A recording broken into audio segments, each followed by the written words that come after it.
Masterclass on the beat. Baby, I've been searching for my only one, and you made me feel like now my life has welcome you to the day 4 of the AGM 2024. We give glory to God that it has been so far so good. Are we all together now? Are we together? If we are together, Mr. DJ, please, let's start the program with the national anthem. Shall we be on our feet to have a Nigerian national anthem? Nigeria, we hail thee, our own dear native land. Though tribe and tongue may differ, in brotherhood we stand. Nigerians old and proud to serve our sovereign fatherland. Our flag shall be a symbol that truth and justice reign. In peace or battle honored, and this we count as gain.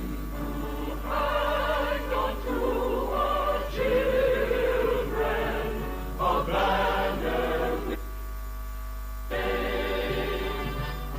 O God of all creation, grant this our one request. Help us to build a nation where no man is oppressed, and so with peace and plenty, Nigeria may be blessed. Let's have the FNIS anthem.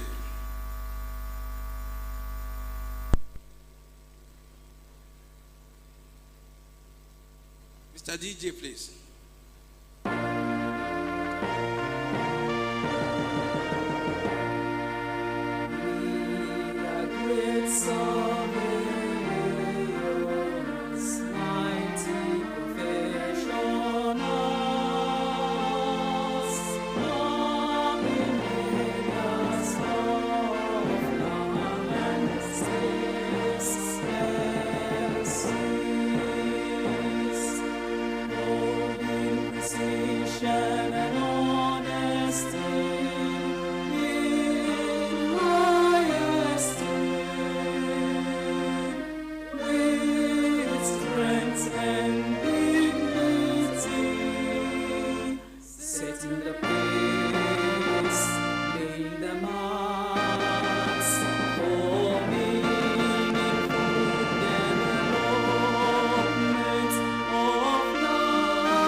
Thank you very much.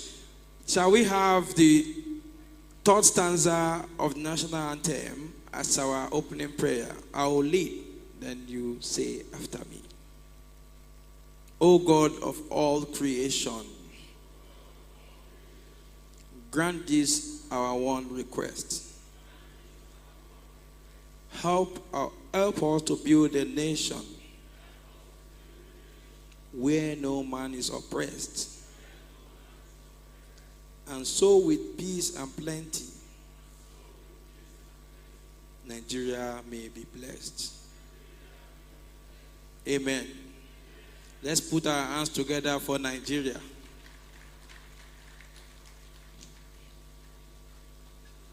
Today is a very special day in the activities of this year's AGM. our professional body is perhaps one of the oldest. In fact, when I want to say this thing, I wish I could say it in the presence of those that I heard that their professional body is a bit older than ours. That's the Pharmaceutical Society of Nigeria. Perhaps that was because people have been taking local medicine.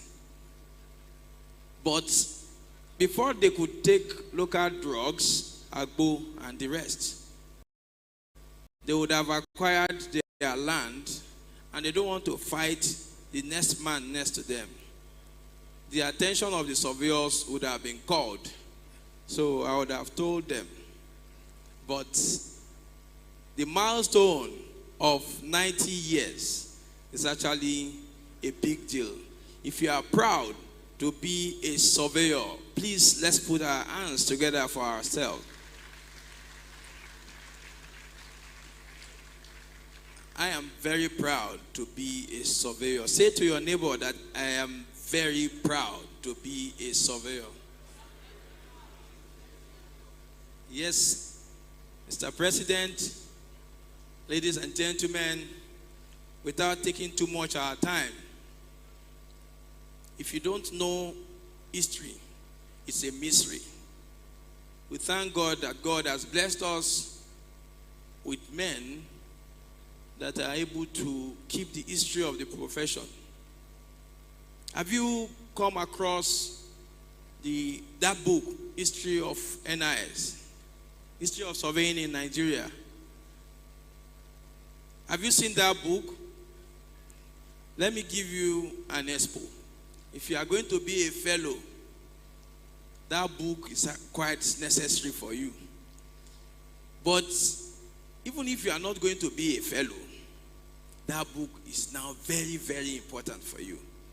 So for us to encourage those that are coming behind, the executive, with the approval of council, decided to insert that book into that beautiful package for the student registrants for this event. Please put your hands together for us on that decision.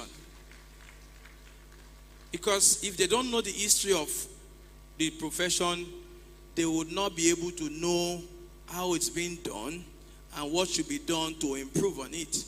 Without taking too much of our time, we'll be having panel discussion. But, you know, to every dish you want to have, to every meal, there is always an appetizer.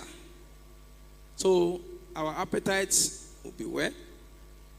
And I know that you would like to know a bit about where we are going. On that note, ladies and gentlemen, please join me in welcoming on stage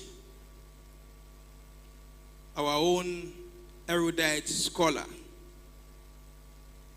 the teacher of teachers. Yes, sir.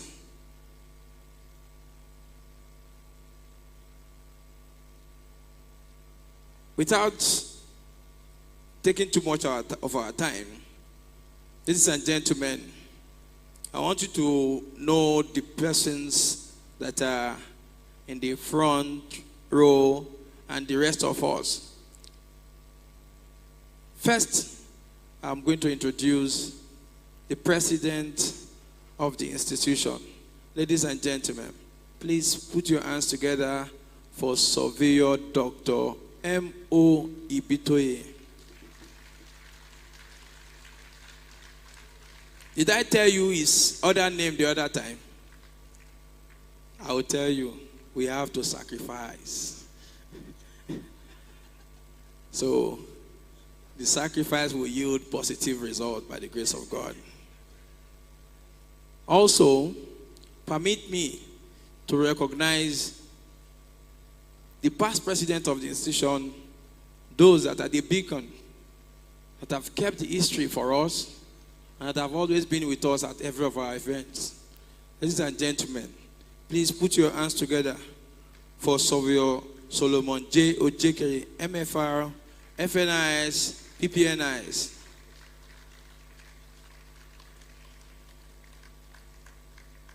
Sitting next to him is Surv Venerable Emeritus Professor F.A. Fajemirokun, FNIS, OON, PPNIS. Next to him is Surv Reverend Dr. Bosun T. Ainde, FNIS, PPNIS.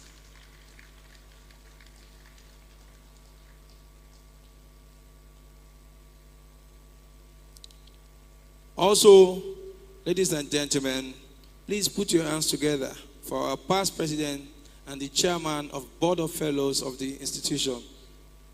Ladies and gentlemen, please welcome Surveyor Dr. Olushola Atilola, FNIS, PPNIS. Ladies and gentlemen, also with us today is Surveyor Chief Yakubu Mekano, FNIS, PPNIS. We are awaiting the arrival of Surveyor Honorable Bode Adeaga. Please put your hands together for him. Here with us, ladies and gentlemen, is the professional with double honors, a past president, Surveyor Barrister Ben Omo Haigbe, FNIS, PPNIS, KSM. Ladies and gentlemen, please put your hands together for Surveyor Akinloye Olufemi Oyebola, FNIS, PPNIS.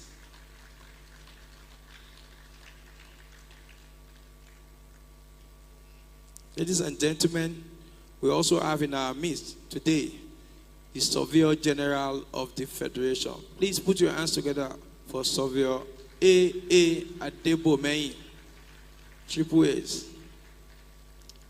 Also in our midst here is the former Surveyor General of the Federation. Ladies and gentlemen, please put your hands together for Surveyor Alhaji F.A. Kasim, FNIS.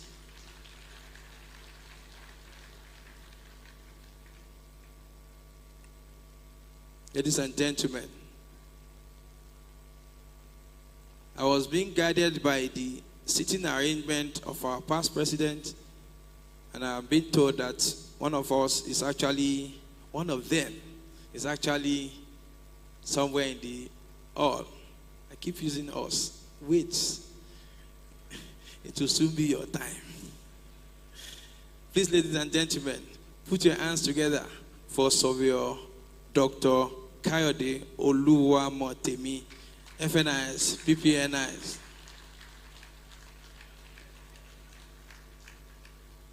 Also with us here is the past president of SOCON, is Surveyor C.I. Nwabiche, FNIS.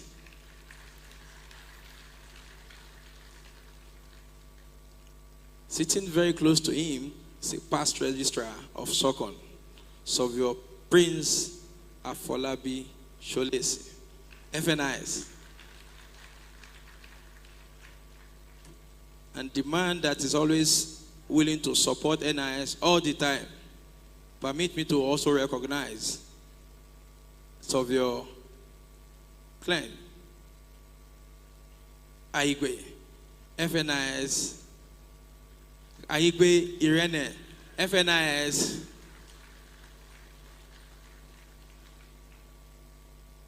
Ladies and gentlemen, look to your side and recognize the person sitting next to you and tell the person you are welcome to this wonderful event.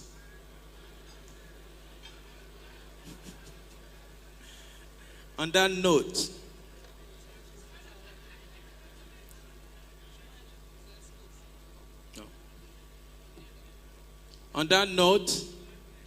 we'll move straight to where we are going to. I was talking about appetizer the other time, and we would have a dose of that. And with the kind permission of Pa Ojekere, FNIS, PPNIS, MFR, Professor Emeritus Francis Fajemirokun, OON, has got something to whet our appetite. And being a teacher, he would like us to have that viewed on our screen before we invite our panelists to the podium for discussion. Ladies and gentlemen,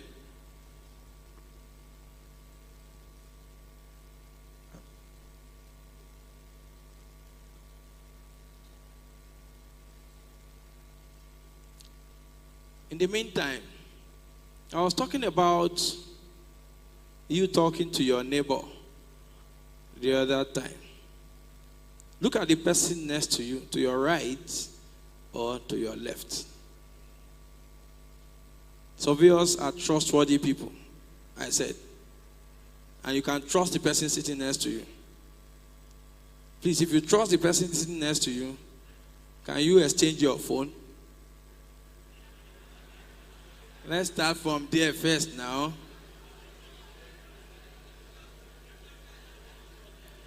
Okay, let the person open your phone. We are going somewhere. You will like it. Go to the bank app.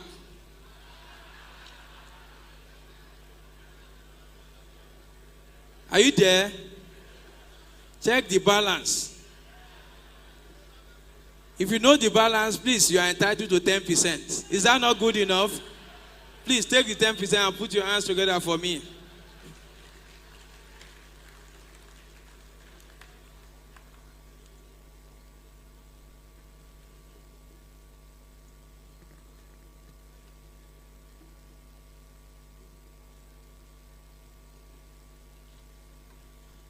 Good morning once again, distinguished ladies and gentlemen.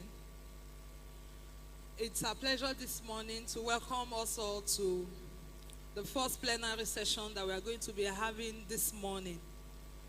And our first plenary session is titled NIS at 90.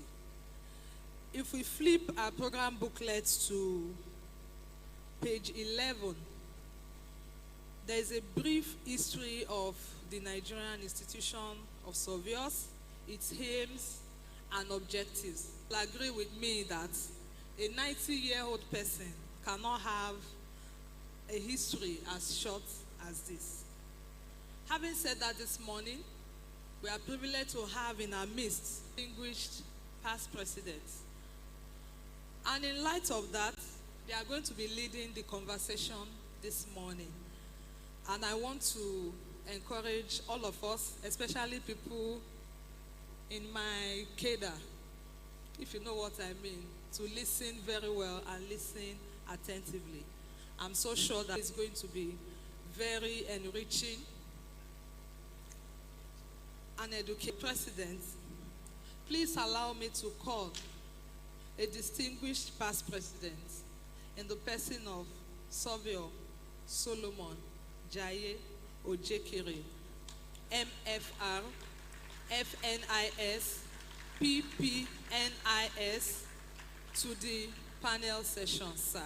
Ushers, please help our past president. Please let the round of applause continue.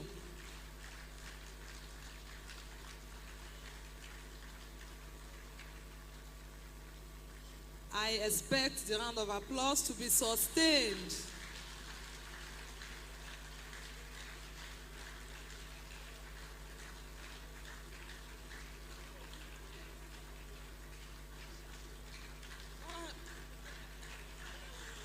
He does not need our help. Thank you, sir.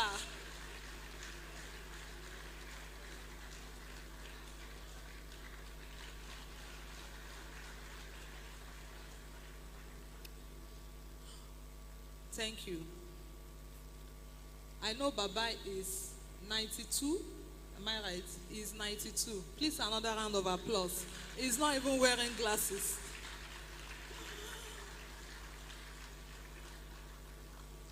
Thank you, sirs and mas.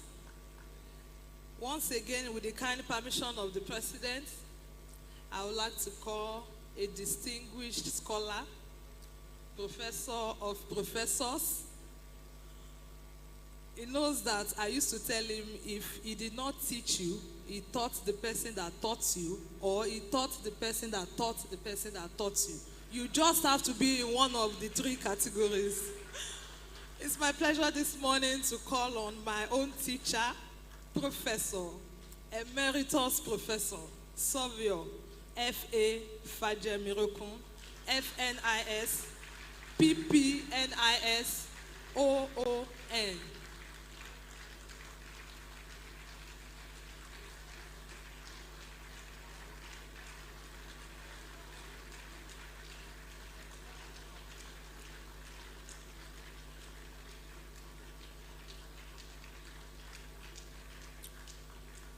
We are so blessed in NIS.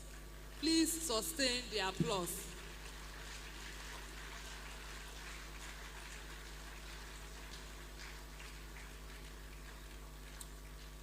Thank you, sirs and mas. Once again, with the permission of the President, I have to ask for permission. All the people I'm calling, I cannot call their name, except I'm holding this microphone.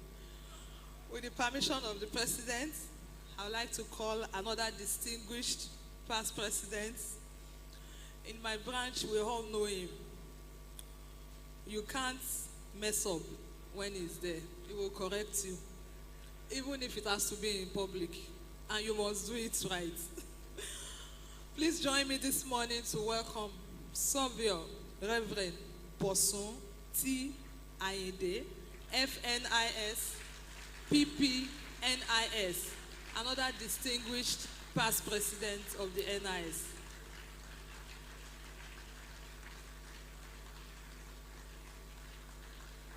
Baba Boson Ayede is 85 years old.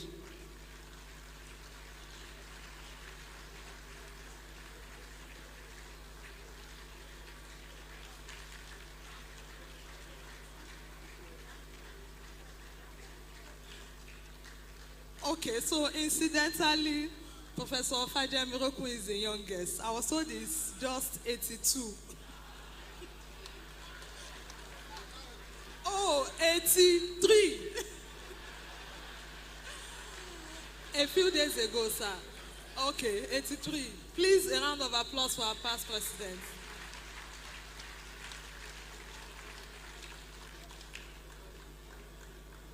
Thank you, sirs and mas. Like I said, for those of us in the hall this morning, it's a rare privilege to have these three mighty men combined into one this morning. And for me, I am so grateful that I am here this morning. And I want to believe that is the case for all of us seated here. So without wasting much of our time,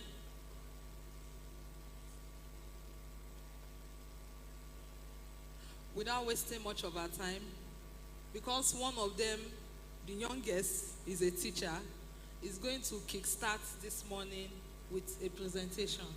And after that, we will continue. Thank you so much.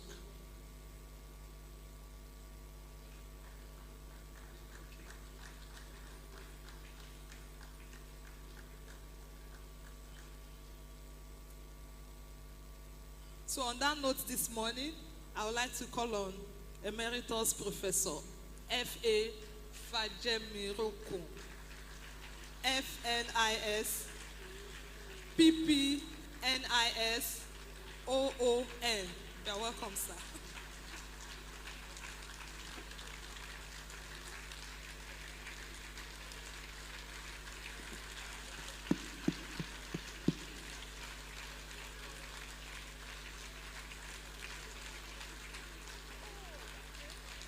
Please be seated. Please be seated. No, I will stand. Fine. When I'm tired, I will sit down. ladies and gentlemen, I've enjoyed the compare of the two members of our institution that have introduced us, and I'm not going to engage in such long introduction, but you will notice that I had to leave where I was sitting, and that was because when I sat, my leg did not touch ground.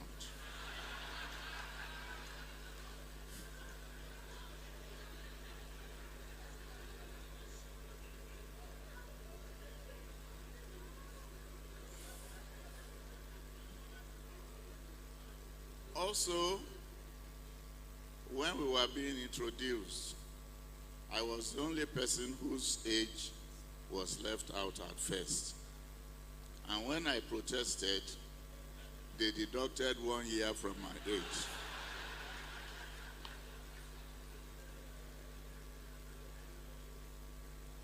But maybe it is an opportunity for me to be publicly grateful. I have shown gratitude to the institution because almost a year ago, at an occasion like this, 7 days to 1 year, in other words, on the 20th of June last year, when we celebrated the opening ceremony, I was taken aback by the honor that was done to me by the NIS at that time, because they allowed me to be celebrated at my 82nd birthday. And even though I had officially thanked the NIS, publicly again I want to say thank you, and that is the reason why I'm 83 today. NIS at 90, you know, we have 3 of us here. One of us was born 2.5 years before the establishment of NIS. So he was a toddler by the time NIS was formed. But he wasn't part of NIS until much, much later. And he steadily rose to the position of president of NIS in 1990.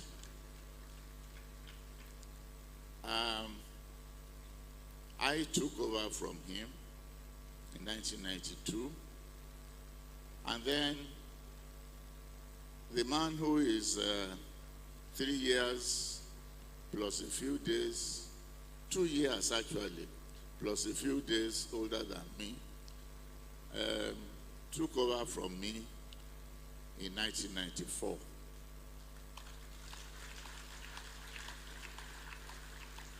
The belief of the leadership of the NIS is that in 3 of us, there must be some repository of knowledge as to how NIS had been formed and how we went along in the years. And this is the reason why we are up here.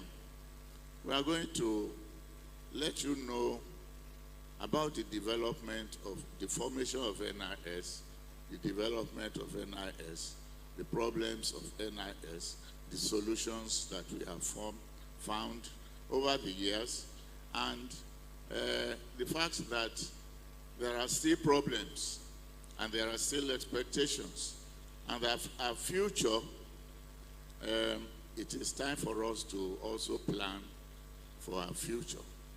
And so this morning,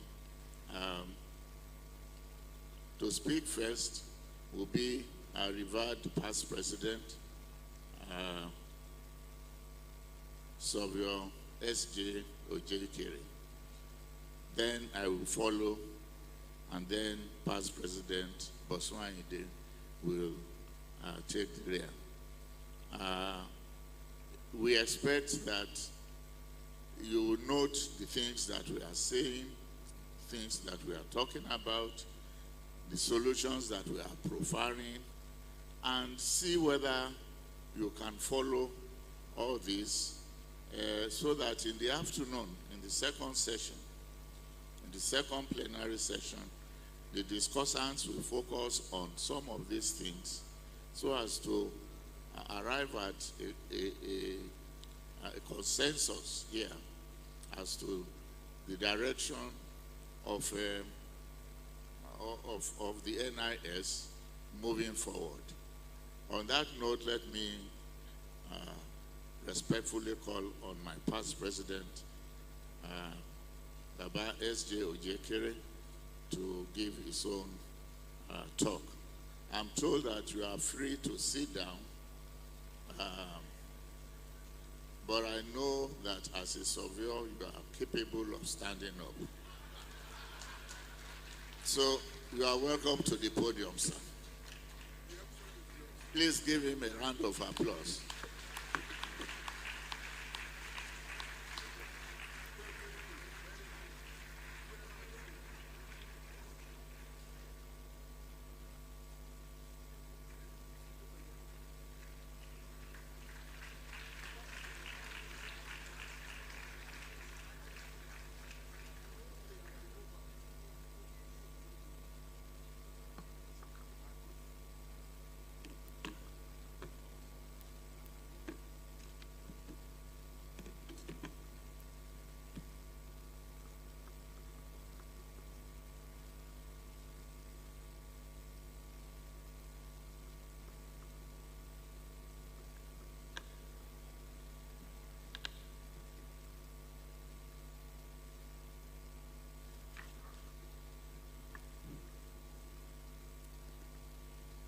Let me welcome you to our 98th year, the 98th year of the NIS.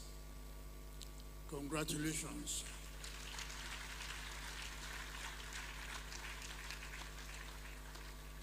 "90 years is not an easy time. You can ask me, I will tell you. But we have reached 90, we will go beyond 90, and we will go from strength to strength. Before I start my little talk, this little boy watched his grandfather at his 70th birthday. He enjoyed himself. After some time, he said, "Granddad, did you say you were 70? That one said, "Yes." "Did you start to count from 1? 1, 2, 3? That one said, "Yes, I started to count from 1 before I reached 70. So we started in 1934, counting from 1. So if my lecture shows that I'm counting from 1, the time I was born, please don't be bored. Because if I wasn't born when I was born, I wouldn't be standing before you here today.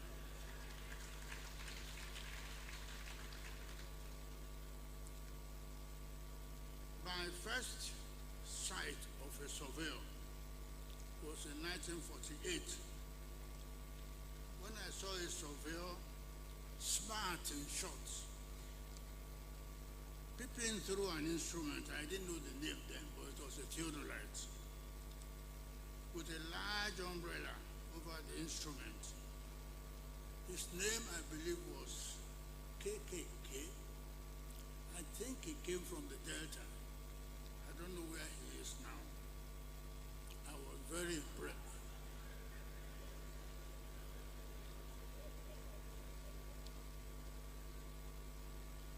I was very impressed. After completing completing my secondary school in 1949 with a Cambridge School certificate passing grade 1. I experienced difficulties in getting a job. I first wanted to go to Agric. I went to more plantation for a test. They didn't take me. I went to forestry school in Ibadan. They didn't take me. So I started going from Mokola to Mapu almost every day on foot, because that's where the labor office was. Until one day, I saw the notice, appointments at Survey Department, Mokola. I jumped at it. And I went to Mokola. I was living at a Kotedo then, so it was not a problem. I went to Mokola, and there were 6 of us present. There they marched us to the Assistant Director of Service. At that time, every region had an Assistant Director of Service.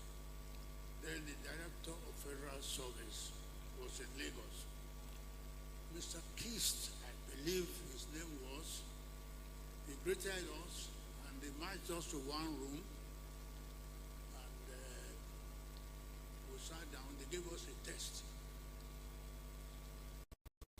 I don't know how long it took, either 1 hour or 2 hours. We finished this test and they said we should hang around. We hung around.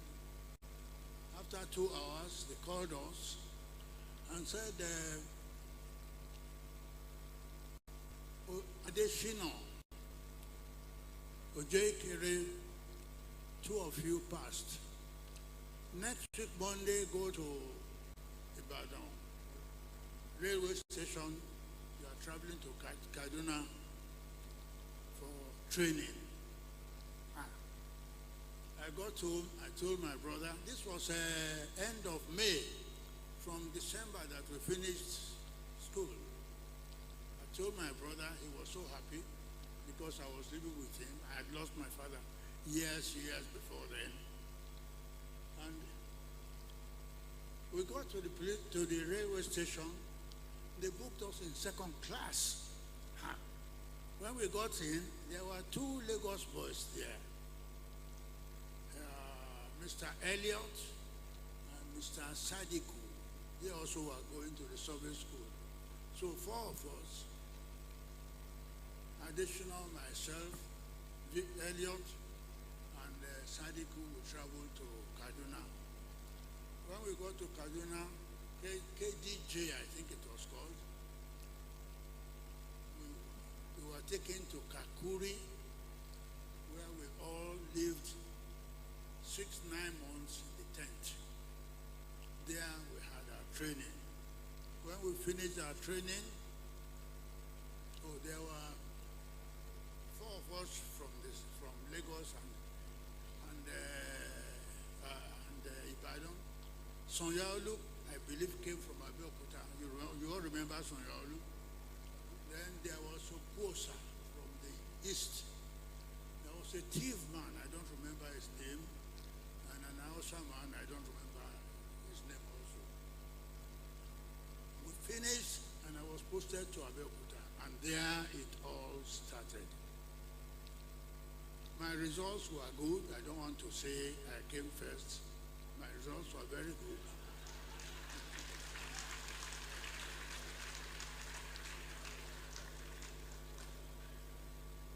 And I was sent to Akpoje, vast area for demarcating a fresh farm settlement.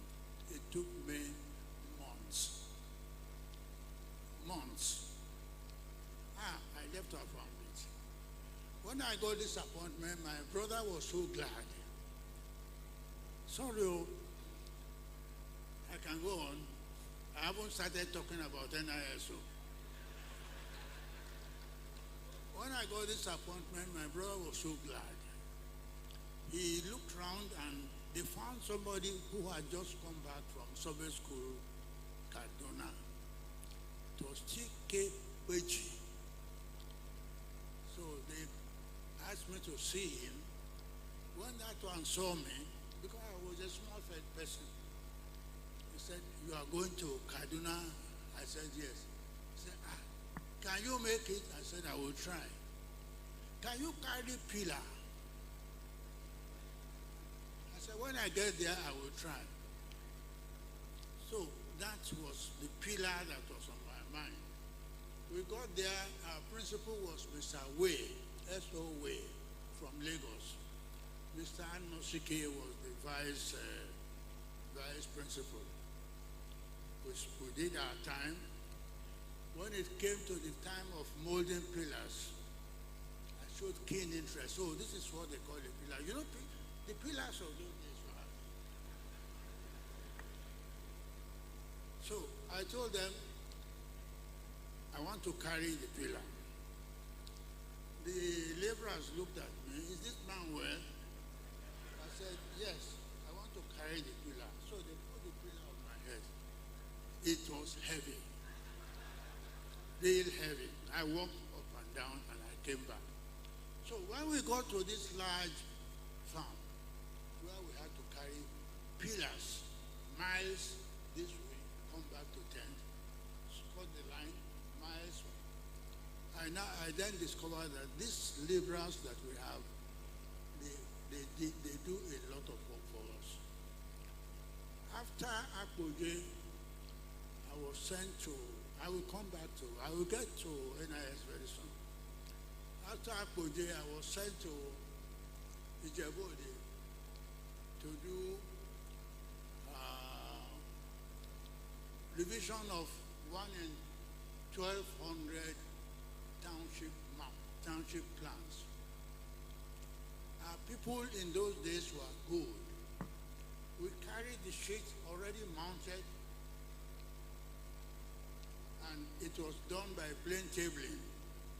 You have to pick one house one at a time.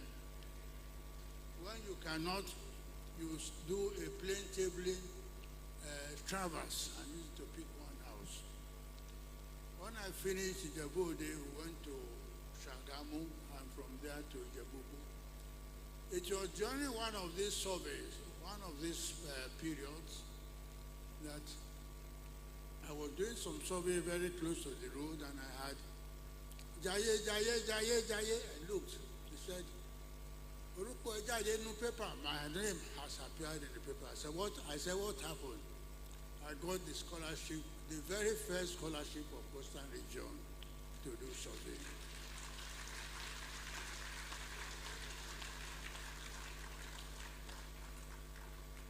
And my name was the only one on the list for surveying.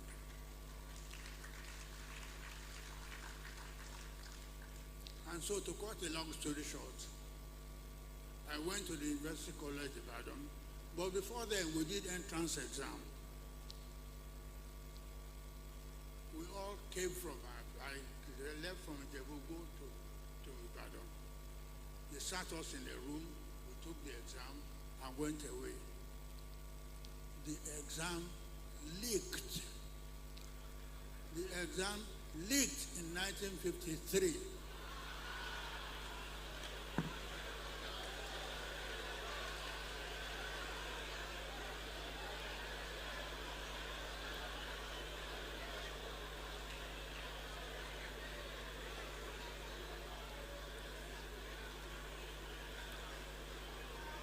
Hello.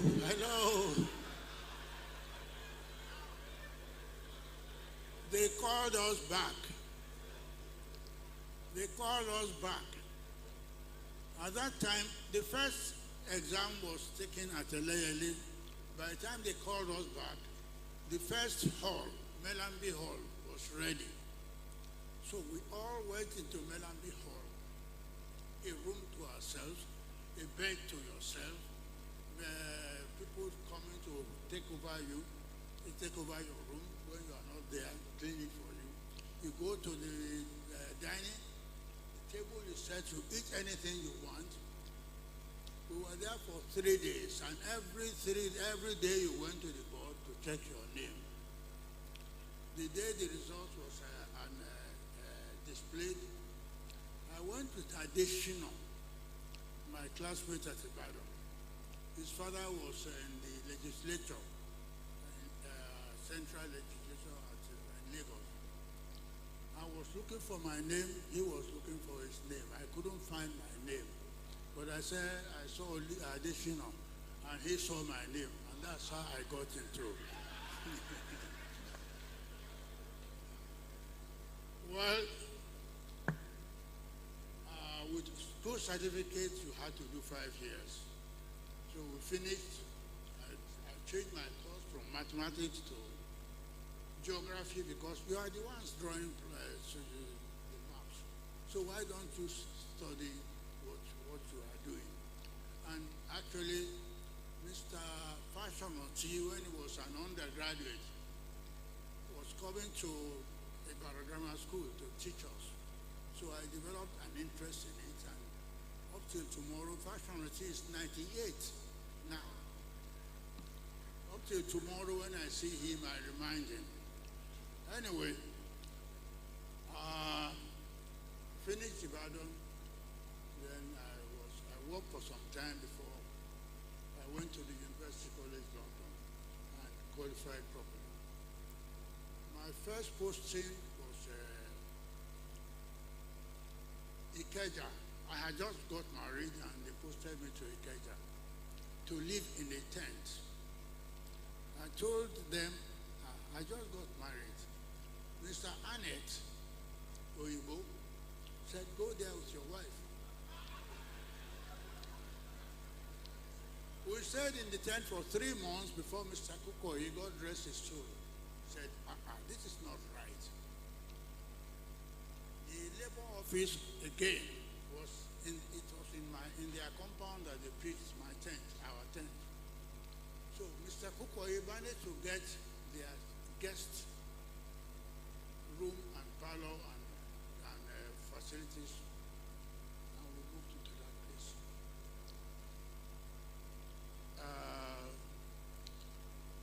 What should I cut off? Anyway, I think that about says all that one has to say. Before I went to Oyo to become the vice principal, it was at Oyo that Akintola came and said, all Midwesterners go. I had 3 days notice. I went to Ibadan to protest, and he said no. I got upstairs in my room and cried. Anyway, I got to Benin. I was the most senior surveyor in the establishment, and that is how I started to head the survey department.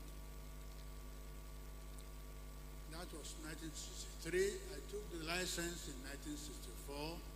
I wasn't showing too much interest in what was happening in the NIS. In fact, NIS, at that time, Mr.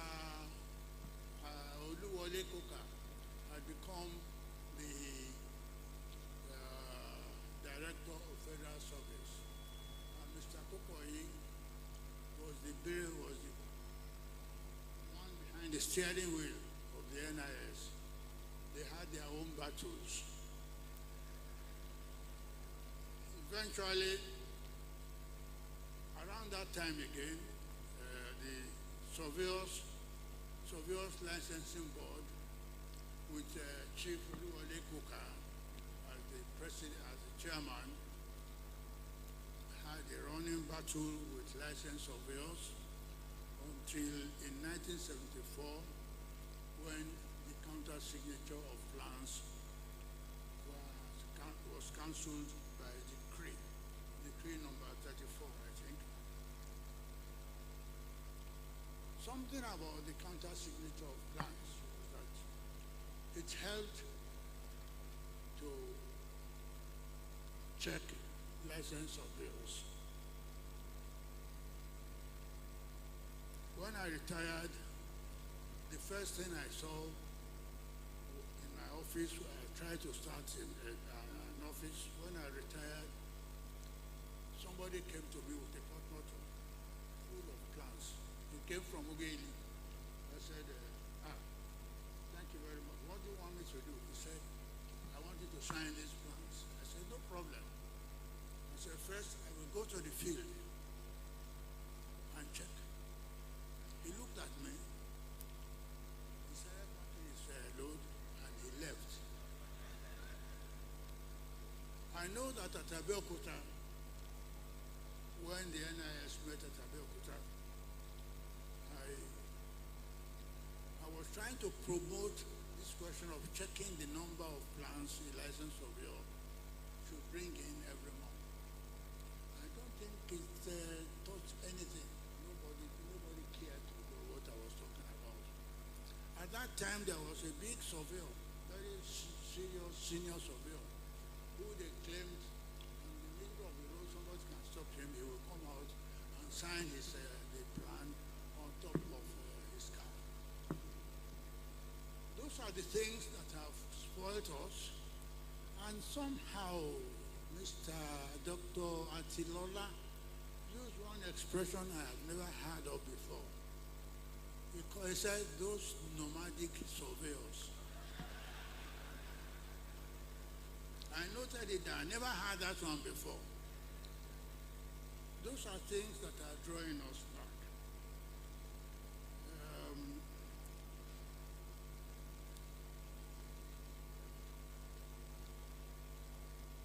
The Surveyors Licensing Board I have mentioned, counter signature I've talked about, the NIS and SOCOM. NIS carried, we must have SOCOM. I don't know what name, we didn't call it SOCOM. Sobon. We carried them ahead. When SOCOM came, when Sobon came, we were succumbed. The name was changed to Sobon, from Sobon. And we've been having battles with Sobon since then. The latest battle I can remember is when there was a vacancy in the presidency of Sobon. And NIS was standing on getting a past president to replace the one that left. We didn't succeed. And a registrar who came in after the Oshobo, after the Sokoto AGM, eventually, by the ruling of the Ministry of Works, I don't know how much pressure young man, Fashola, had. We then had this definition of the president is just a floating person. He comes to the meeting when he's invited. The owner of SOCON is the registrar, who is the accounting officer. So we have an opportunity to send recommendations on the SOCON amendment. I hope we will not fail to take this up. The past President's Forum had a meeting yesterday, and this was one of the matters we discussed.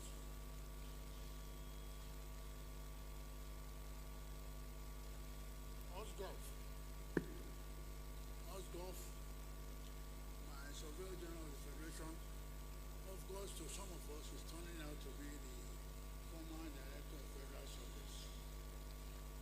Osgoff should be working hand in hand with NIS. I can also say that, like we help to create SOCON, we also help to get Osgoff on seat. Because after the AIDA report, if we didn't follow it up, there would have been no Osgoff. But as soon as Osgoff got there, Osgoff became our master, not our partner. That is something that we should look. I was looking for the Surveyor General there. I think he's sitting right in front of me. Although that's a matter we should look at. We should be partners in progress. And I hope that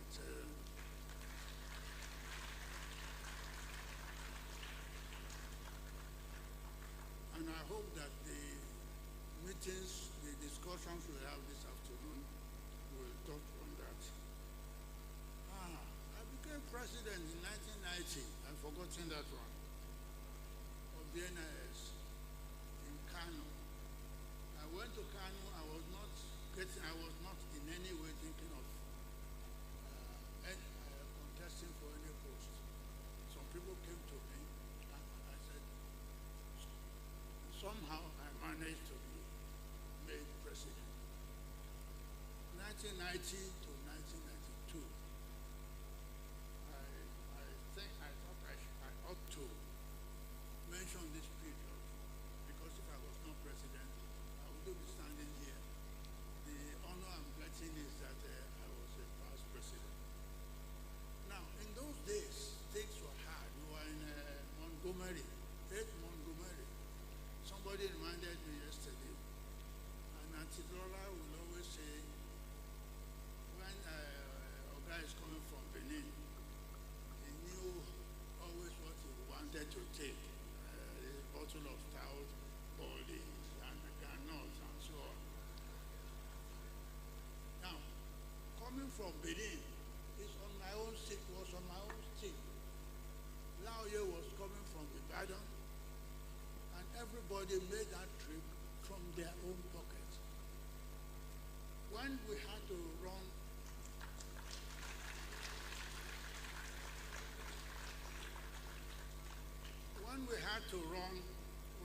to attend the FIG in Helsinki,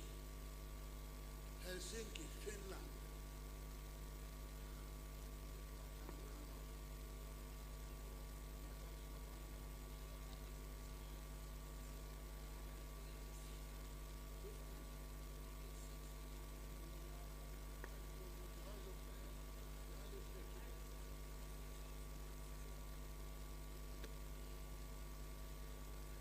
When you are observing in the field, you don't call for a seat.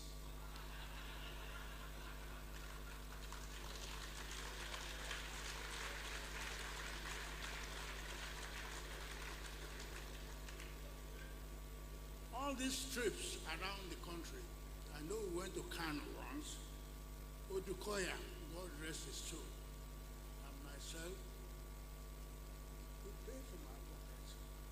Air transport, road transport. That was one of the first times I saw Mohammed Yahya. Now, in 1990, the same 1990, we had to go to Helsinki for the FIG. Myself, Odukoya, Yahya, and a lecturer from the University of Lagos, a Muslim lecturer from the Muslim, I've forgotten now. Egberongwe. Four of us. Did I mention Atilola? Yes. 4 of us went to Helsinki. We paid from our pockets.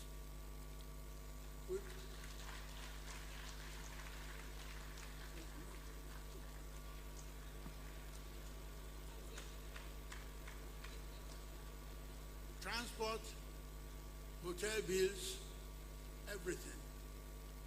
The very first day, listen to this carefully. The very first day, opening ceremony, the chairman said, listen to this announcement. Delegates from Cameroon and Nigeria should please note that if they don't clear their bills, they will not be allowed back into this conference room.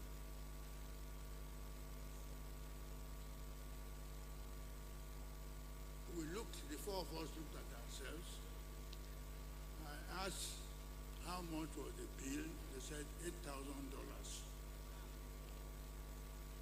Don't wish you $8,000 was not $8,000 of today. So I talked to them and I paid $8,000.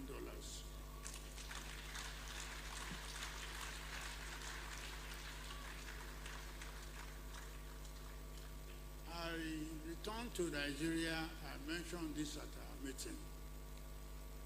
I think that was the end of discussion in Yoruba. We didn't hear anything about that. Nobody said, should we pay you back? Should we do this? Should we do? I had plenty of thank you, which I appreciated.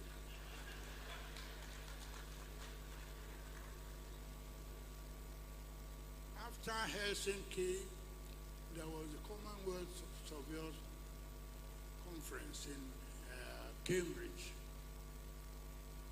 I went there. I accompanied Mrs. Adekoya. I think it's Adekoya, who was the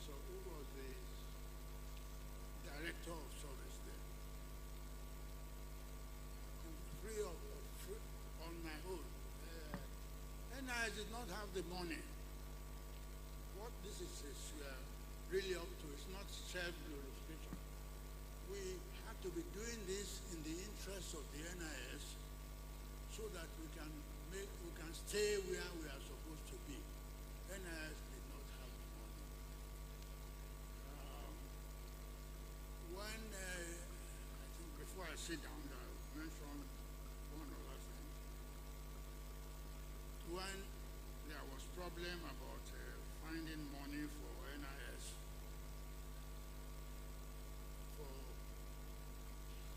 for SOCON after it had been established, I know that NIS loaned SOCON a huge sum of money. That money was not paid. Instead, SOCON told us that they have used it to replace the accommodation of part of their premises. Anyway, I think I have said enough.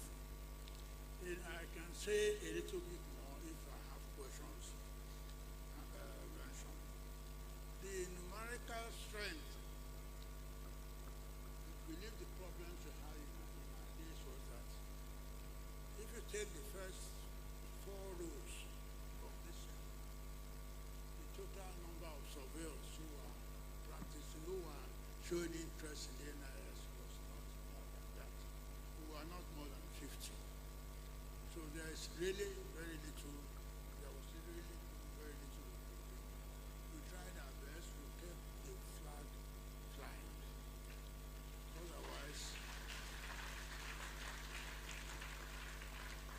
Otherwise we wouldn't be here today to celebrate our success. Thank you very much.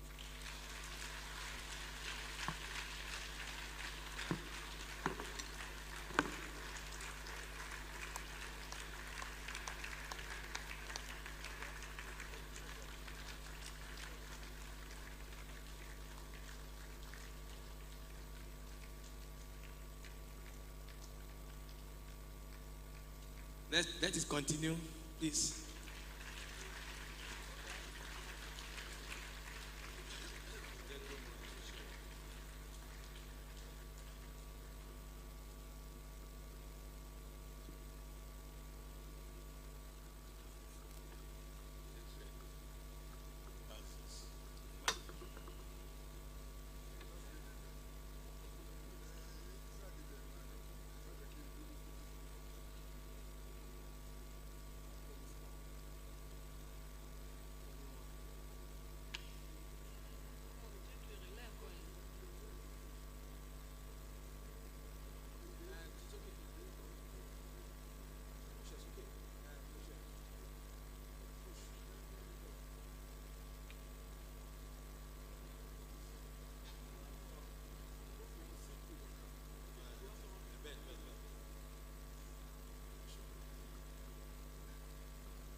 Ladies and gentlemen, I thank you for listening attentively to my past president, worthy past president, S.J. Ojekere. As I said earlier on, I'm following him. And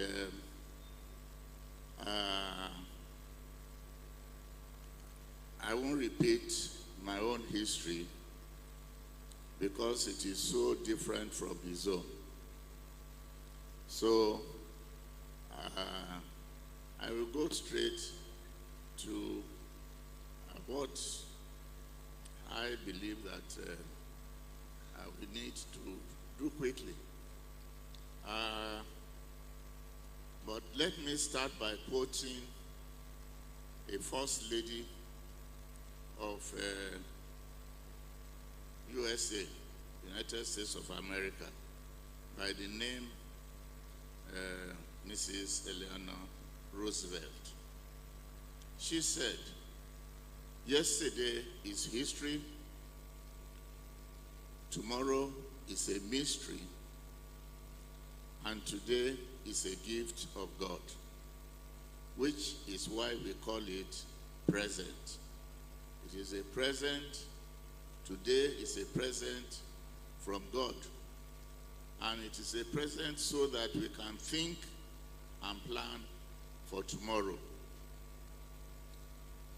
Planning for tomorrow by using past and current happenings and experience. I want to quote one more man, a very revered president, past president of this institution, the man who held and still holds the record in the number of years that he served as Secretary General, 9 years, and the number of years that he served as President, 5 years, making a total, and they ran back to back, making a total of 14 good years that he was right in the forefront of the struggle for NIS. I'm referring to Surveyor O. Adekunle Kukoyi, who used to say, and he said it many times, and I quote, he says, "One must constantly consult the past to solidify the present, and together with the present, map out the future." That is our job today. We want to consider the past and look at the current happenings, how far we have gone, what we have done, and the kind of obstacles that we have surmounted so that we can move forward. That is our approach to this talk, Nigerian Institution of Surveyors. We are going to have, next slide please. We are going to have history and overview, looking at early years and years of struggle, period of consolidation, the years of progress, that is, and what is going to happen in future, and suggestions for progress. Next slide.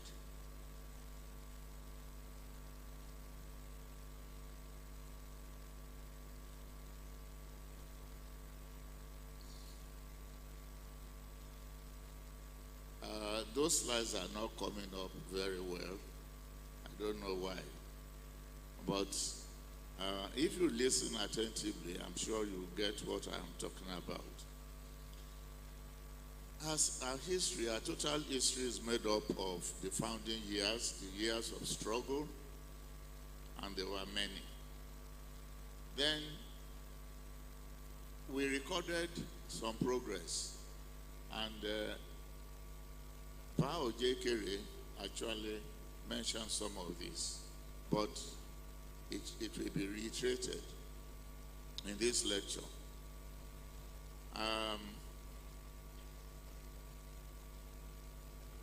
And the progress made resulted in increased membership. I want to recall that around 1965-66, it was said that there were 3 members of the Nigerian Institution of Surveyors. 30. If you add even 2 more zeros to that, it's not the number that we have now. We have much more than 3,000. The people that are attending this conference alone as members and fellows and so on are more than 4,000. So we have made tremendous progress. We have also increased in the fund generation. And several devices were put in place in order for us to generate funds. The fund was a problem before, and that was lack of it. And we are hoping that the fact that we now have funding will not be a problem. I will expatiate on that a little later. We also have increased participation by the rank and file of surveyors, and this has led to interest in service. A lot of people are keen in offering themselves for service, some genuinely and some otherwise. You know, the Nigerian factor, when there is money, then you can be sure that a lot of interest will be shown. But there are many people, many of us, who show interest because we want to genuinely serve. And we, the rank and file, all of us, we must watch out to identify those people who genuinely want to serve and elect them to offices. There has also been, thank you very much. If you want to clap, clap, clap.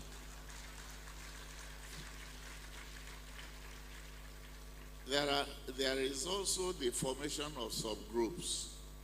Even though those subgroups have not followed the path of the vision of the early leaders. I remember that as far back as 1986, the president then, the late President Olatunde Kasim, whom I served as first vice president, and past president Boswani, they served as second vice president. That was the hierarchy that time.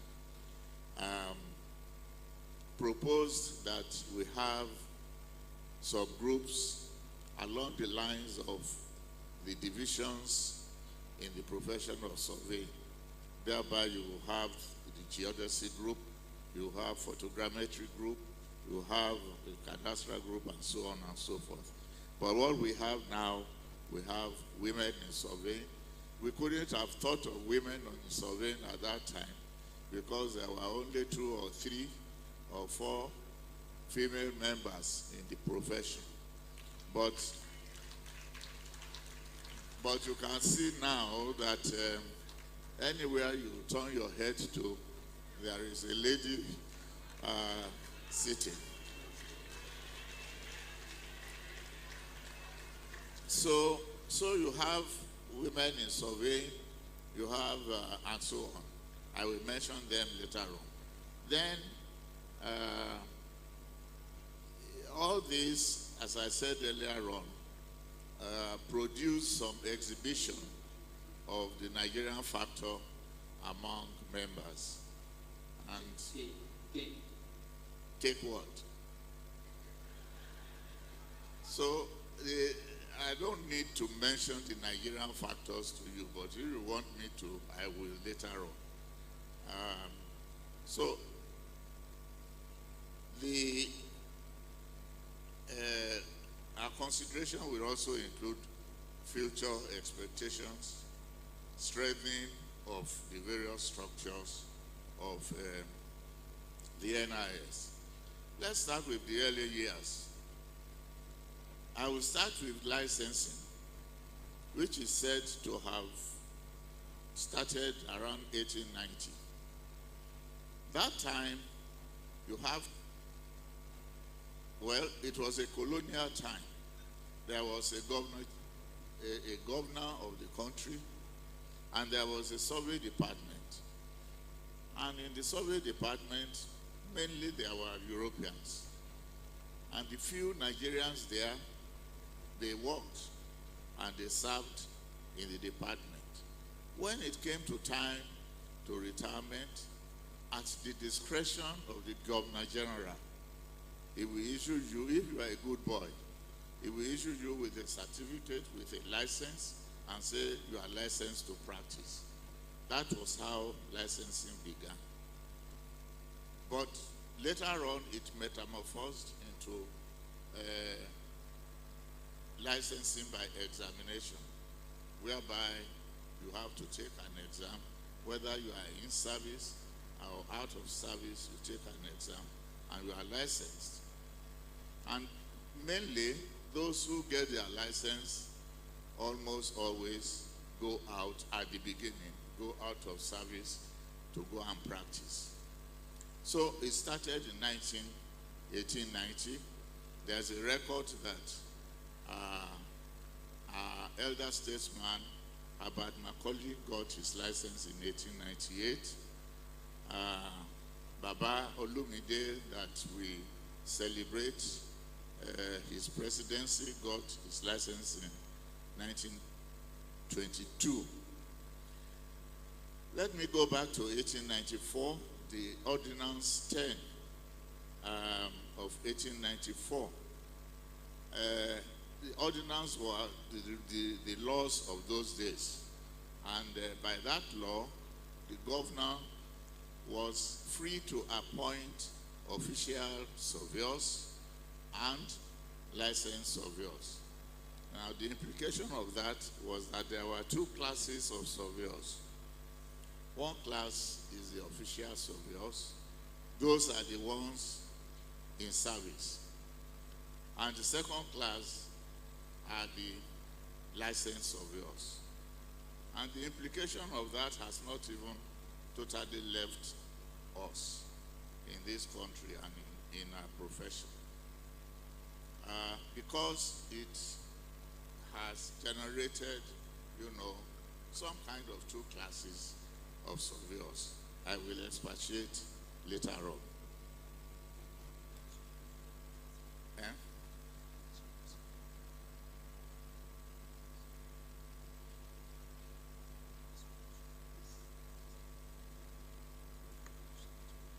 Okay, so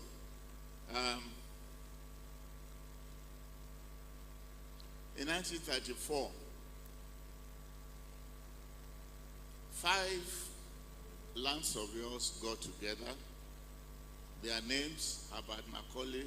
We all know the importance of Herbert Macaulay. He has a popular street name after him in Yaba. Brigham Benjamin, Agbebi, Ayede, and Olumide came together and formed Association of Land Surveyors. That is what we are celebrating the 90th anniversary today, or this year. And I want to support those who claim that surveying is perhaps, or most probably, the oldest professional association, that is NIS. ALS metamorphosed into the Land Surveyors Association of Nigeria. It's just twisting the name around from ALS to LSA. It's the same thing, Licensed Surveyors Association. And that was because between 1934 and the time that LSAN was formed, there were periods of breaks where there were no activities at all. As a matter of fact, ALS could be said, even though it was formed by professionals, but at the beginning it was a social, more of a social club than a professional club. So, but our own history maybe actually started in 1960, because that was when LSAN was formed under C.T. Olumide, and the leadership at that time was known as the chairman.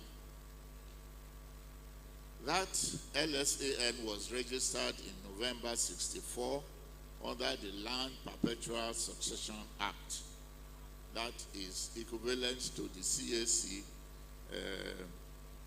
body of today, where you register your companies and your associations and so on. It was known at that time as LPS. Now, the first annual general meeting, and that's where we started counting, and we got to 58. The first annual general meeting was held in 1965. I wasn't there, but I was on my way to being a surveyor at that particular point in time. The following year, the second annual general meeting, 1966, was held in Enugu, and that was my first contact with the Nigerian Institution of Surveyors as final year students. As final year students in the University of Nigeria, Enugu campus, our head of department at that time, Mr. C.B. Noy, drafted us to officiate, to service the big men who came as members of the NIS. And it was at that meeting that presidency was adopted for the leadership of NIS, and of course, Pa Olumide was elected the first president of NIS. Next slide.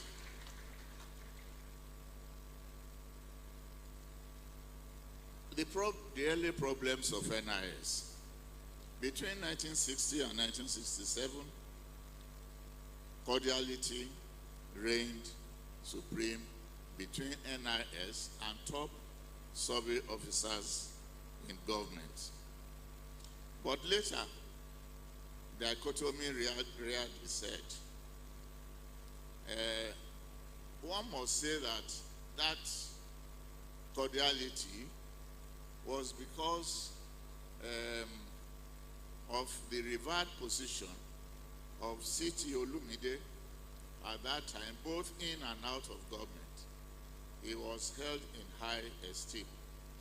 But as soon as he left, there were now contemporaries manning both the government and the institution. And there was this problem, dichotomy. You are in government, I am outside. I'm the boss. No, you are not the boss. We are the, repository of the total knowledge of profession, and so on and so forth. So, we heard phrases such as master-servant relationship, and the fact that is it the tail, is it the dog that is wagging the tail, or is it the tail wagging the dog? You know, when the dog is making the tail like that, is it the dog that is making the motion, or is it the tail that is, banging the dog? Now, another problem of the NIS that time was in respect of the control of the profession. The control of the profession was a big issue, and that arose from the composition of the licensing board. The composition was maybe 70% skewed in favor of government officials, and the leadership of the government officials was by position. The Director of Federal Service was the chairman. The Assistant Director of Federal Service was the secretary, by law, not by any other thing. And the number of government representatives almost is like what we have now, you know, dwarfing the number of representatives from the NIS. So many times NIS walked out of meetings of the licensing board, and that led really to the struggle for Surveyors Registration Board of Nigeria. We will talk about that again later. Another problem that we had was the issue of counter signature, and it was a fierce battle. Pa Ojekere had mentioned it. It was supposed to curb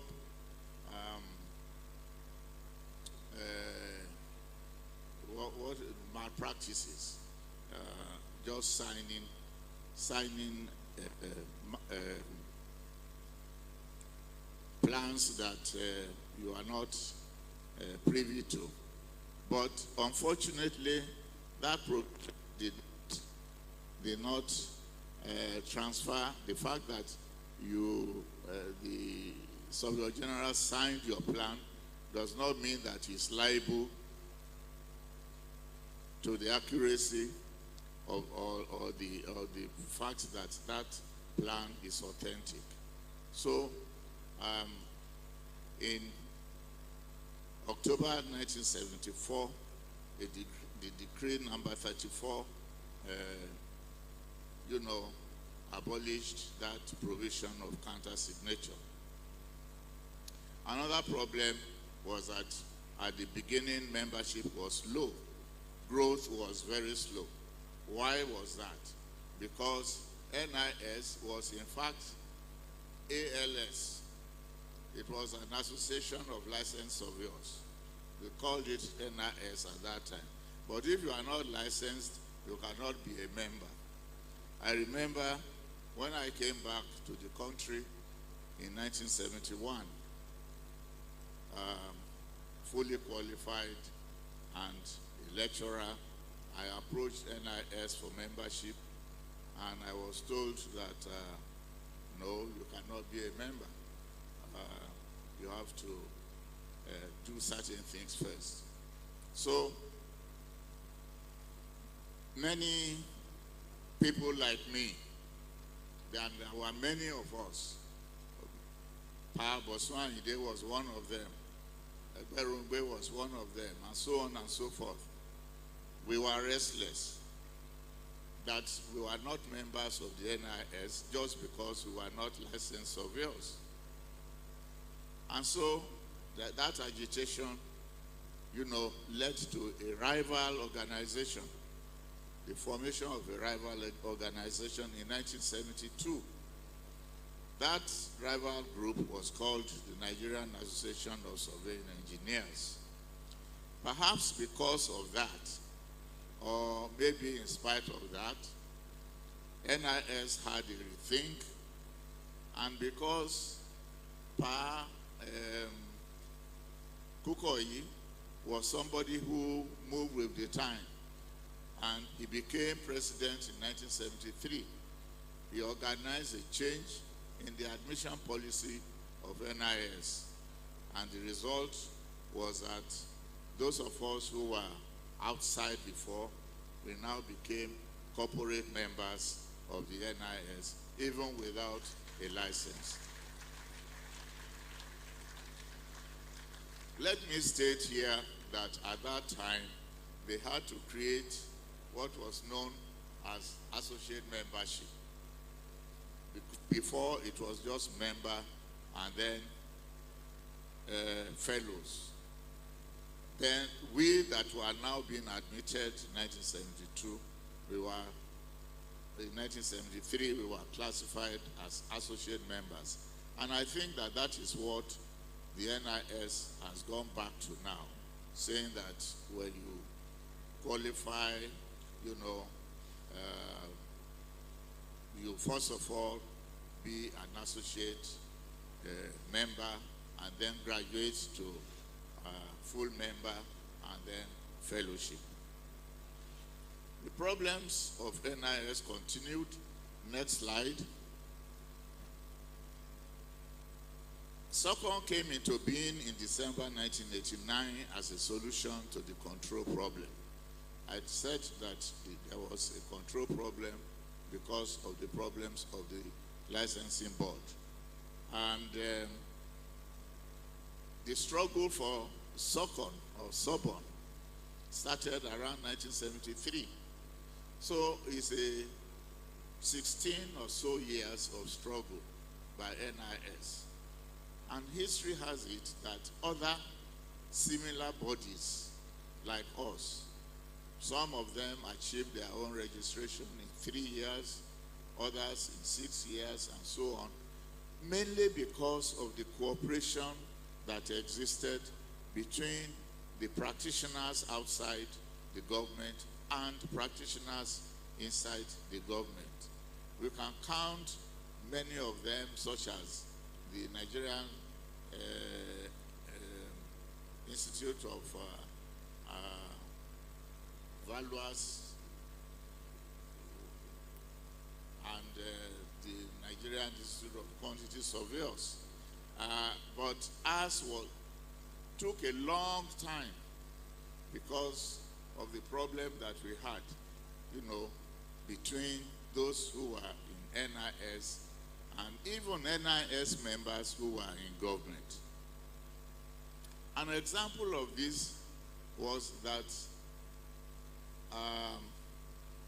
Pakoka, who was the director of Federal Service, became president of the institution in 1983. And he was president for 3 years. That was immediately after his retirement. He retired from government and he walked in almost straight into the presidency of the Nigerian Institution of Surveyors. But for 3 years, even he himself could not bring about SOBON or SOCON. And he took his successor, late Kasim, during our own time. I was, as I said, first vice president to him at that time. It took him, it took Kasim to get SOBON out because we decided, NIS decided and said, you, Kasim, go and get a registration board for this institution in any form. A resolution is on record that NIS said that. And of course, NIS got SOCON instead of SOBON, you know, which created some major issues on SOCON, some of which remain till today.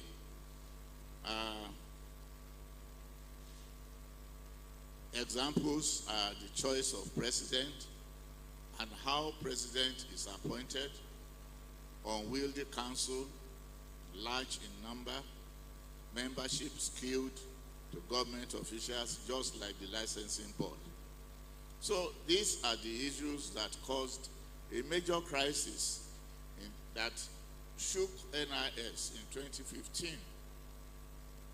In 2015, NIS leadership and followership decided, in fact, leadership decided on a legal action against, by NIS against SOCON. And that is like, you know, the house divided among itself, and one part of the house fighting against another part of the house. It left, very sour taste in the mouth, to people. But to me, there was that kind of justification that if you don't do this and call the bluff, you will continue successively to at the servant, master-servant relationship. Next slide. After these years of struggle came the years of consolidation. Years of consolidation began in the mid-80s. At that time, we had increase in NIS membership, NIS activities. Then the lack of funds became a thing of the past gradually. Of course, lack of funds still haunted us even through some of our presidencies. When I was president, when Bosoande was president, and so on. In fact, the breakthrough came around the transition to the 21st century in 2000 and following. But year of consolidation also witnessed visible cooperation that existed for a while between NIS and SOCON. And I tell you the reason for that. The president of SOCON was, at that time, the very first president, Surv Adekoya, of blessed memory, was an official, first of all, an official of the NIS. He was Secretary General. So when he got to SOCON, he left the doors open for NIS. And there was maximum cooperation.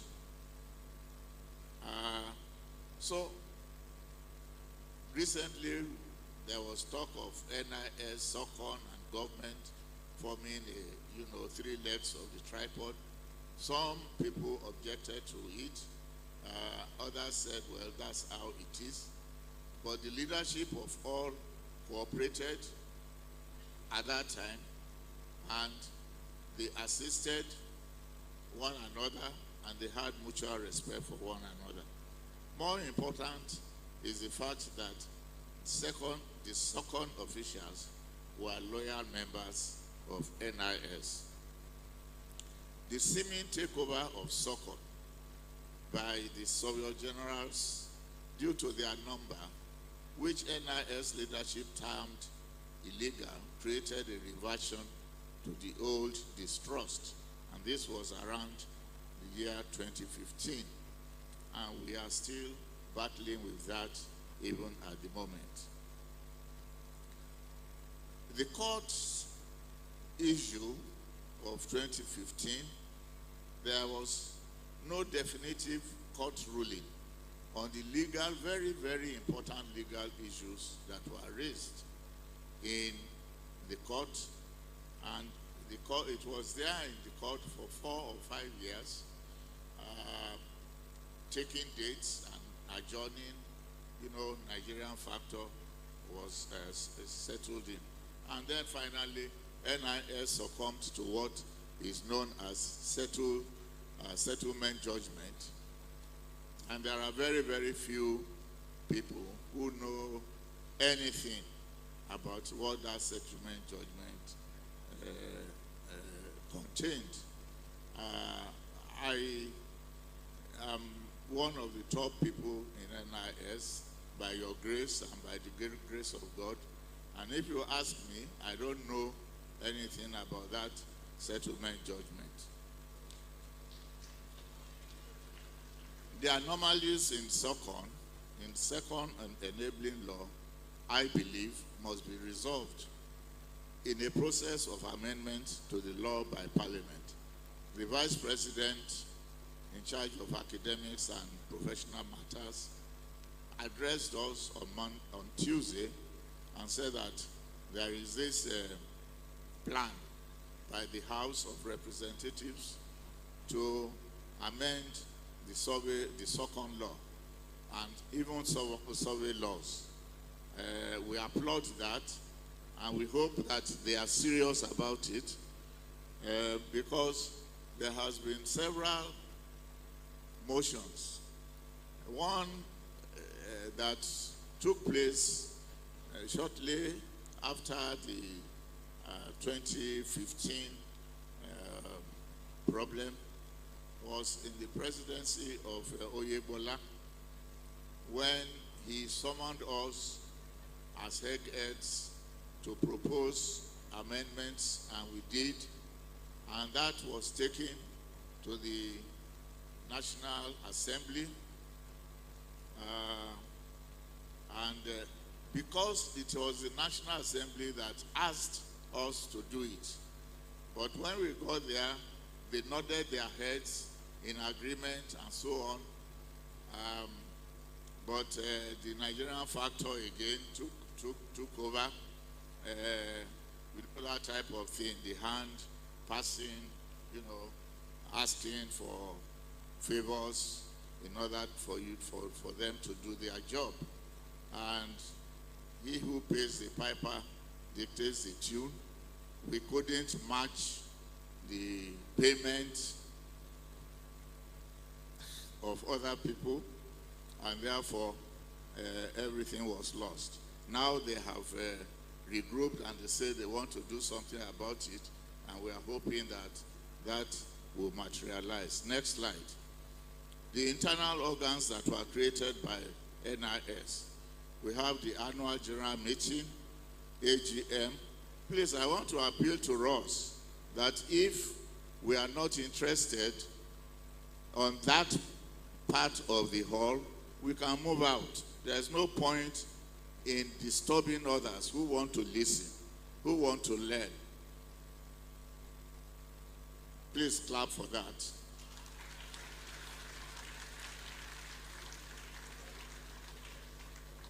I know that with increase in number, we are going to have this kind of thing, but I think we have to try our best. I'm appealing to you, young people that are there talking and making noise.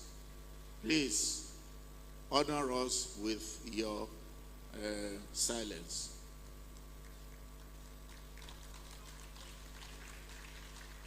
The annual general meeting, which we are having now, that's the supreme body. It has total control over the affairs of the institution. This is where we let our officers, we approve all our mode of operation and so on. Then the NIS Council, which is chosen by the annual general meeting to supervise and to continue the administration of NIS in between annual general meetings. The problem with NIS Council that I can single out now is that, again, it is unwieldy. NIS Council used to be made up of EXCO members, together with representatives of branches and maybe some other bodies. But one representative from each branch. And we have about, at the last count was 2020 for me.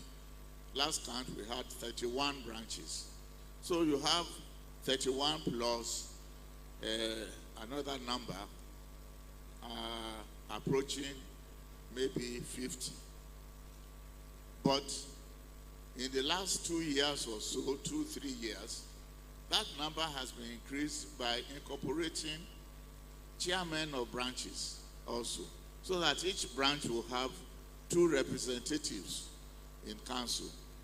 And to have an 80 member or so of council is unbearable for the council for NIS to maintain. Then you also have the executive committee, EXCO. You have the executive committee, EXCO. You have the board of fellows, the new board of fellows. The old board of fellows was more or less a subset of the council, but the new board of fellows is expected to be independent and has shown some independence, but we would like to have a good flow of rapport between the board and the executive committee. You also have the board of trustees. The history of the board of trustees is that it is honorific. I was a member of the board for 4 years. I don't know what I did, because we were more or less not required to do anything, and it has been like that. It's even getting worse. I don't know what Bodiaga is doing now as chairman of the board of trustees. The body of past presidents was supposed to have come into place in the year 2015 or so, but it didn't come on stream until 3 years ago. But we are happy that it finally came and is performing some duties. The subgroups, apart from straight branches, are the APPSN, the NASGIL, WIS, YSN, and then the forums. I like to call it forums because I know that in Latin it would have been fora, but I want to say that you have the Southwest Forum, the Southeast Forum, the South-South Forum, and then the Northern Forum. At least 4 number of forums. These are the subgroups apart from the state branches. Suggestions. Now, I divided these suggestions into 2 parts. Suggestions for the profession in totality. Our profession must have increased publicity and visibility. Our publicity in the last few years has been, 1 or 2 years, has increased thanks to those who are in charge of publicity here. We want to have more. We want the public to know more about surveyors. We want the ministries also to project the image of surveyors. We want us as practitioners in our various aspects to project ourselves as important people in the society. That is increased publicity and visibility. Also, we want our members of NIS to participate in decision-making process in this country. We need to show interest in the politics of the nation. We know that we have somebody who qualified in surveying. He's not a surveyor, but he qualified in surveying. He's a governor. And there are few scattered professionals here and there that are in government. But we have to do more than this and be more interested in the decision-making process. Then there should be more lobby for increased government funding for survey projects.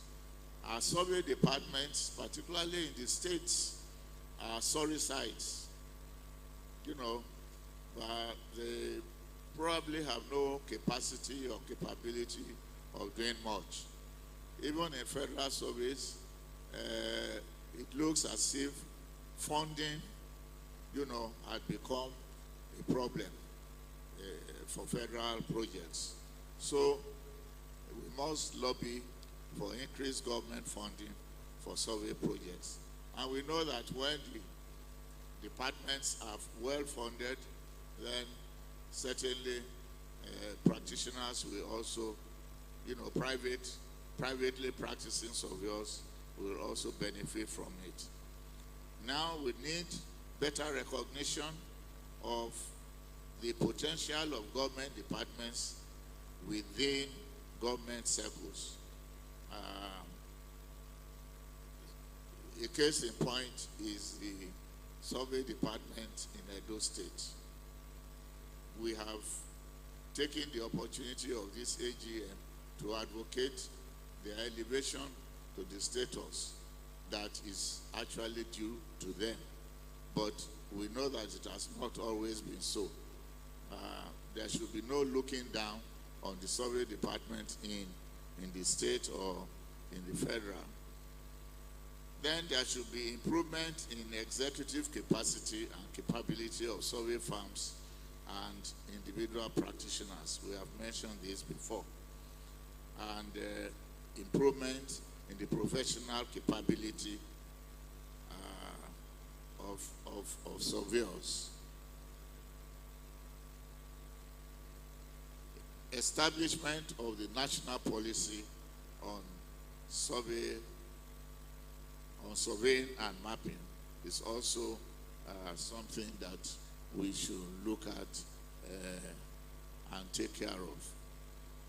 Now, the second aspect deals with the NIS and its relationship with SOCON especially.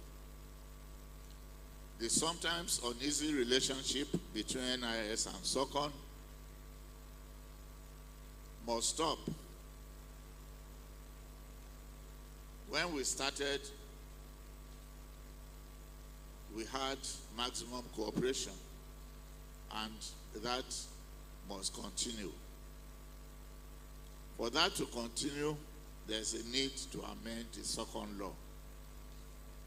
Then, improve relationship between NIS, government functionaries is a must. I want to look at us as a body of one family. And in one family, there are several children, you know, and several interests. But they live together, they care for one another, they look out for one another, and they help one another.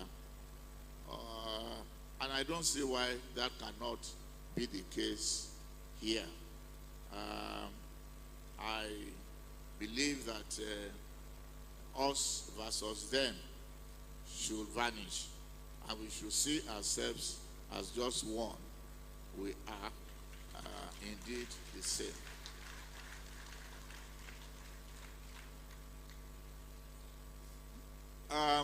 As far as that is concerned, some people in the past have mentioned and have proposed that there should be a Truth and Reconciliation Commission because of the fact that it is thought that, there are cross accusations. Those in government say, oh, the people outside, they are this and they are that. And the people outside say, well, the government people are this and are that, and so on and so forth. There must be truth in some of what they are saying. And if you set up a Truth and Reconciliation Commission to establish wrongs that are done and to make possible admission of guilt, then this can lead to full reconciliation. And I think that should be given some thought.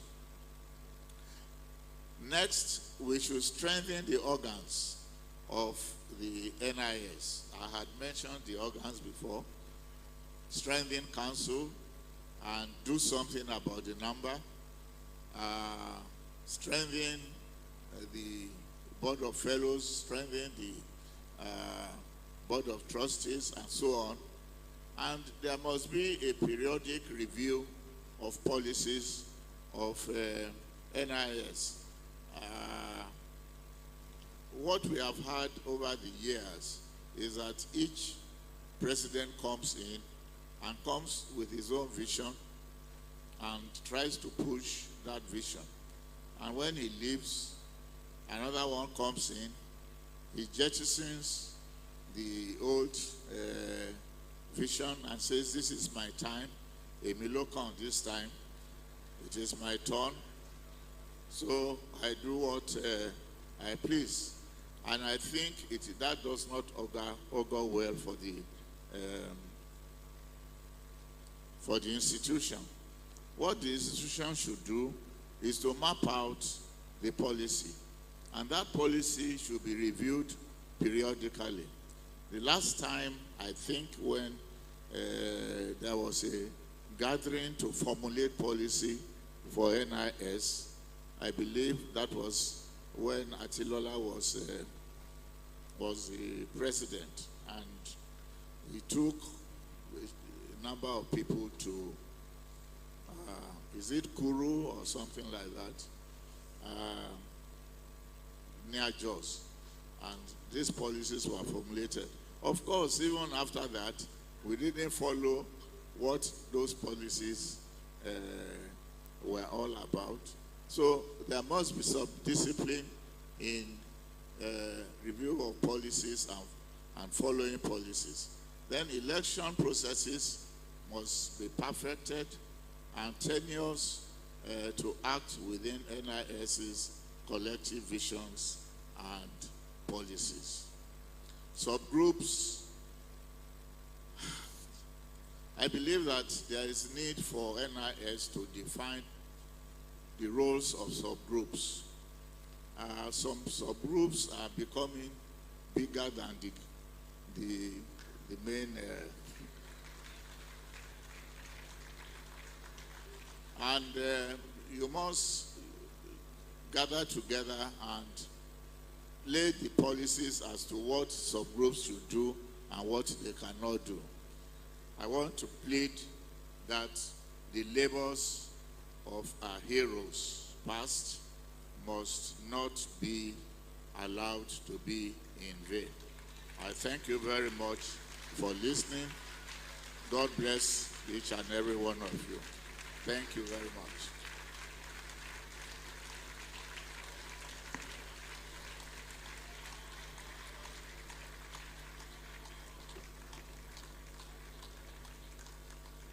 Please sit down. It's my pleasure to call my successor in office in 1994. Past President, worthy past President Bosun Ayinde, to come and deliver his own paper. Thank you very much.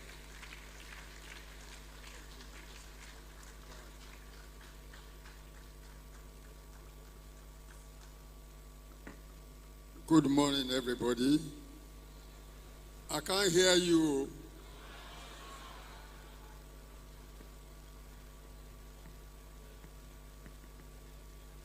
I want to thank Mr. President for organizing this session. Since I wasn't given a guideline, I don't know what I'm supposed to do. Even now, I still don't know what is expected of me. But what I have done is to share my experience with you that I have acquired in the course of my service to the institution over the last 48 years.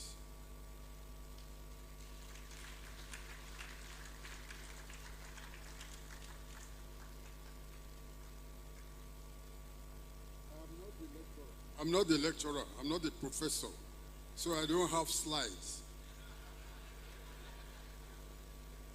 Actually, I must apologize because although the invitation was sent out some time back, I wrote to the Secretary General that I was unable to open his letter. So I didn't even know that my name was included among those who are to speak today. But here we are. So I'm going to try and read what I have put down. Mr. President, sir, Please, may I request you to let us clap for those who are making noise so that they can leave the hall. So if you are making noise, we are clapping for you so you can leave the hall. Thank you very much. Mr. President, let me congratulate you and members of your administration for recording the highest number of delegates in excess of 4,000 at this 58th Annual General Meeting and Conference. In the 70s, if you had 50 delegates in the hall, after the opening ceremony, you were lucky. At the time I became Secretary General, there was no functional state branches. Surveyor Eriyam Remo represented Midwest in Council. S.G. Wukemba. They are still making noise. Shall we clap for them again?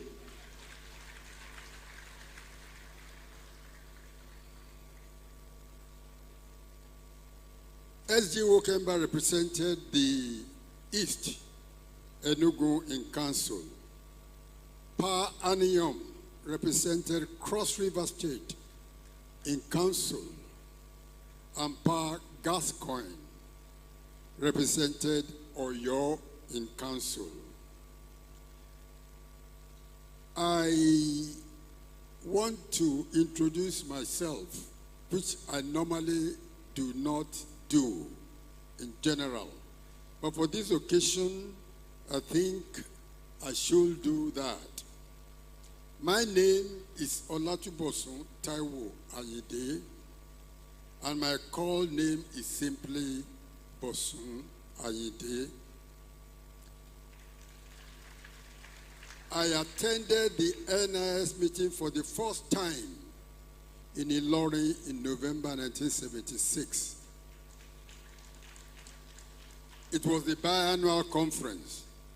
There, I was appointed secretary to the Committee on National Mapping Commission. This was a proposal of the institution to government to establish a national mapping policy for the nation Nigeria. This was 48 years ago. Today, Nigeria is yet to evolve a policy on national mapping and surveying. In 1977, at the 12th 1-2 Annual General Meeting and Conference in Port Harcourt, I was elected the Publicity Secretary. This is the 58th AGM and Conference. In 1980, at the 15th Annual General Meeting and Conference in Abeokuta, I was elected the Secretary General of the institution. Since then, I have served as second Vice President in 1986 to 1988, President 1994 to 1998, and Chairman Board of Fellows 2016 to 2019. I would like to talk about a number of issues if time permits. 8 points. In fact, these are A, the dates that every surveyor must know by heart. B, the agenda of the institution from inception. C, sacrifices of some of our leaders and some surveyors. D, FIG and CAStle. E, NIS publications. F, PC1 and separation of powers. And G, Olumide Memorial Lecture. And H, SWAN, Surveyors Wives Association of Nigeria. So I start with A, some dates that I believe that every member of this institution must know by heart. It is said that if you do not know where you are going, you must at least know where you are coming from. These days are 1934, when 5 of our forefathers established the Licensed Surveyors Association. Those 5 people are Herbert Macaulay, G.O. Agbebi, E.O. Ayede, Bergen Benjamin. That name is very important to us because this was the man that designed the cathedral in Lagos. You will recall that surveyors of those days are trained as civil engineers and architects before they graduate. Of those, the 5th one is Pa C.T. Olumide. Of those 5, only Pa Olumide had all his training in Nigeria. The other 4 people trained abroad. 1960, when the Licensed Surveyors Associations were resuscitated and rebranded as Land Surveyors Association. In other words, from 1934 to 1960, very few, like my past president said, the association was more or less social gathering. But from 1960, it was resuscitated. We didn't synchronize our papers so that a few dates that my past president mentioned must be adjusted. From 1960 to 1973, past President Adekunle Kukoyi was the General Secretary. That was the nomenclature given to the post that we now called Secretary General. And he held that post for 13 years. He didn't hold the post for 13 years because he wanted to perpetuate himself in office, but he held that post because no one else was willing to take that position. And from 1973 to 1978, he became the president of the institution. So he served a total of 13 years as secretary and then 5 years as president. There are 2 other issues that I want to clarify that my past president mentioned. 1965, I told you that the institution was resuscitated in 1960. They held one annual general meeting, and that took place in 1965 at Randall's Memorial Hall in Ebutimeta. And then in 1966, the meeting was held in Enugu, which my past president referred to. There was the time that they now said the name of the institution shall be Nigerian Institution of Surveyors. And that marked the very first annual general meeting of this institution. So you must remember 1934. You must remember the 5 people who founded this institution. You must remember 1960, 1965, 1966. The second thing I want to talk about is the agenda of I said 8 issues, Abi. 2, the agenda of the institution since 1966 are as follows. 1, to get the federal government to adopt surveying and mapping policy for Nigeria. I referred to that earlier on. 2, to get federal government to map the entire country systematically. 3, to establish a national mapping commission.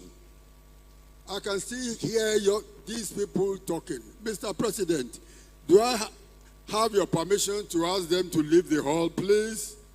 Yes, the president said you should leave the hall. Mr. President, this is the microphone. Please talk to them. Protect me from this podium. Thank you, Mr. President. Hello? Please, if you have no business in this hall by making noise, this is not a market place. Please, I'm appealing to you so that I will not take this microphone the second time. Please, I've gotten the microphone, but don't let me get the microphone again for the second time. Please, just maintain silence wherever you are, or you go out to make your business. Thank you. I think you have accepted that. Thank you.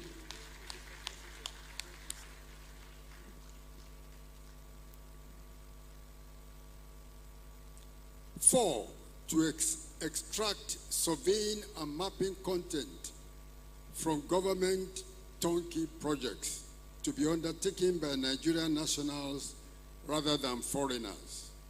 5, to produce surveyors in quantity and quality to meet survey and mapping needs of the nation.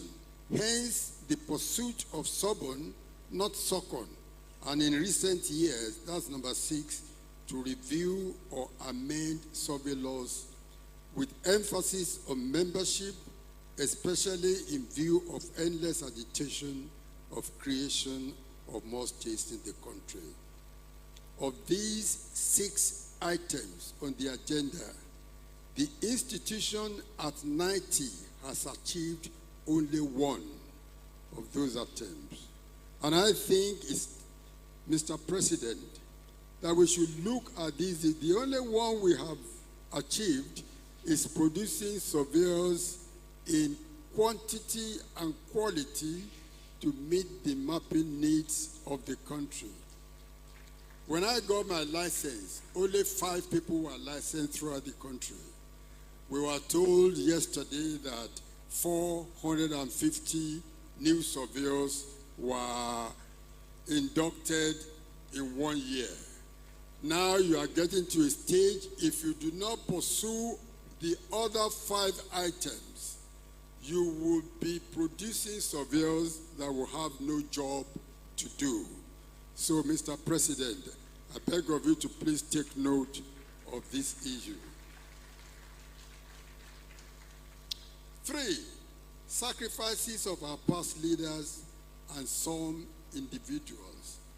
Don't forget that I say I'm sharing my experience over the last 48 years with you so that you can assess yourself where you fit in. In this regard, mention must be made of past President O. Adekunle Kukoyi, who served the institution as General Secretary from 1960 to 1973, not because he sought to perpetuate himself in office, but because there was no one willing to take up the job as it was too demanding.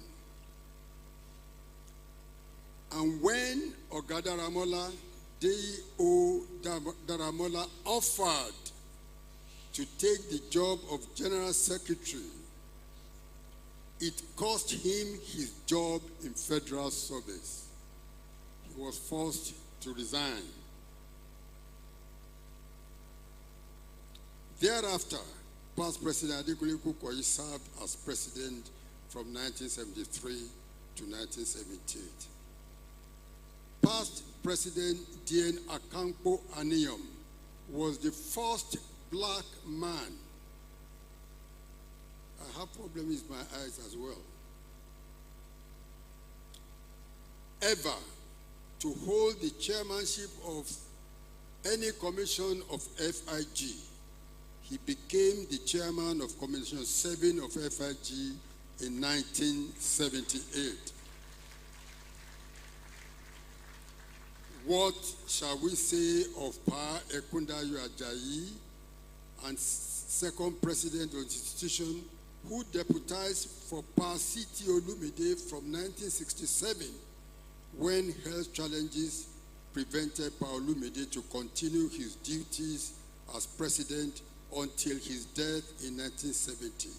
Thereafter, Pa Ajayi served as president from 1970 to 1973, shouldering the financial burden of that office personally.